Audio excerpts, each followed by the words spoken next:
Hey Grizzlies, it's me, Mrs. Samp, the assistant principal again. I hope you're enjoying being back in school and getting into the swing of things. Today we're going to continue exploring some of our PBIS or positive behavior interventions and support strategies. We have worked all summer on creating a new matrix that incorporates all of the Grizzly Pride expectations for a remote learning setting, for Schoology, for Webex, and as we communicate with one another. Pride is what we do here at Grissom, and we know that pride stands for prepared, respectful, involved, and dedicated every day.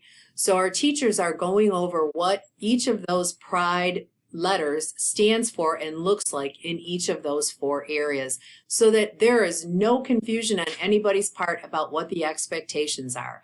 We know that students do much better when they know what's expected of them and certainly understand that students will be held accountable for those expectations. So we want to continue to treat our online remote setting just like we're in school. In order to do that, there are some functions that you need to know how to use. Just like when you're in class and you have something you want to say or a question you want to ask, you raise your hand. In Webex, I'm going to show you how you can raise your hand virtually to get your teacher's attention.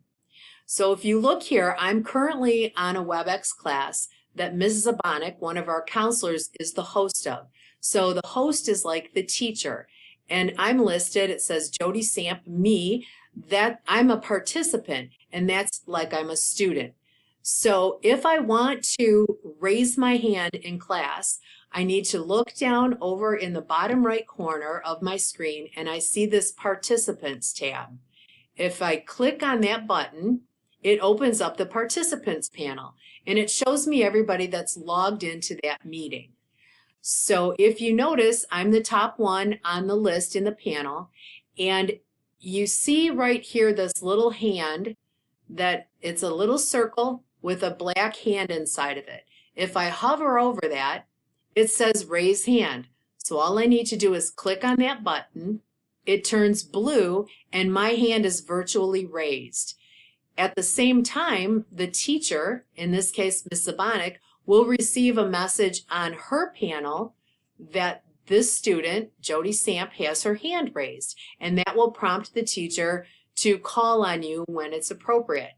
Just because your hand is raised, just like in class, doesn't always mean it's an appropriate time for you to ask a question or to be called on, so you have to be patient.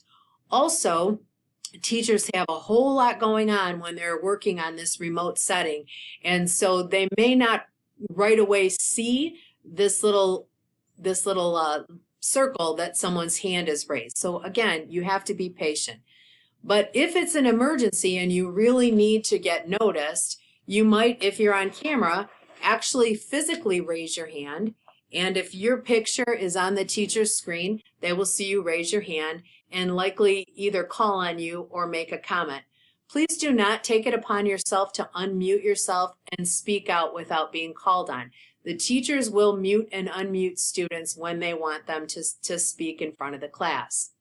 So if you're called on or your question is answered, you can go ahead and hover over that circle and it says lower your hand. You just click that button and now my virtual hand is down.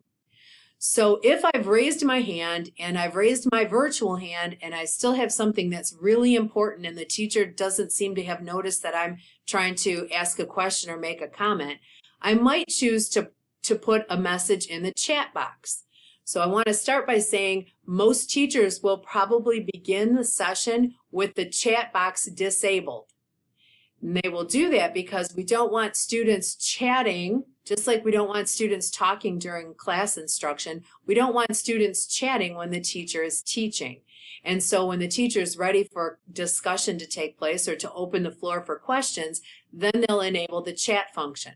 But if the chat function is available, you'll see it down next to the participants button right in the bottom right corner here. If you click on the chat button, it comes up and it defaults to everyone. So everything that you type in here can be seen by everyone, including the teacher. And again, this is something else that is recorded. So you should not be putting anything in the chat box that you would not say out loud in class, because every person in the chat room will have access to reading what you've typed, and the teacher will have access to a recording of everything that's been typed. So let's just say you want to put in there, excuse me, Miss Z, I have an important question. And all you need to do is hit the enter button on your keyboard, and it will post that comment or question to the chat. Again, everybody can see it, and it shows who typed it and to whom it was sent and at what time. So that's how you use the chat function when it's enabled by the teacher to say things that you would be comfortable saying in a regular classroom setting out loud for everybody to hear. On occasion, you may need to have a private chat with the teacher. Let's say you need to step out and use the restroom. So you would go to this drop-down menu in the to bar and change it to Miss Zabonic, or the teacher that you have, and you might say, excuse me, Miss Z, I need to step out for a personal reason. I'll be right back. Again, hit enter. And you can see that that was privately sent to Miss Zabonic only. Okay, again, we are not using this chat function to talk to our friends during class. We're not using inappropriate language or talking about things that are unrelated to the topic at hand during the instruction. Students who are doing this would not be meeting our behavior expectations and would be subject to progressive disciplinary action, which might include a phone conversation with me or even a visit to your home from me or Ms. Olkowski, the principal.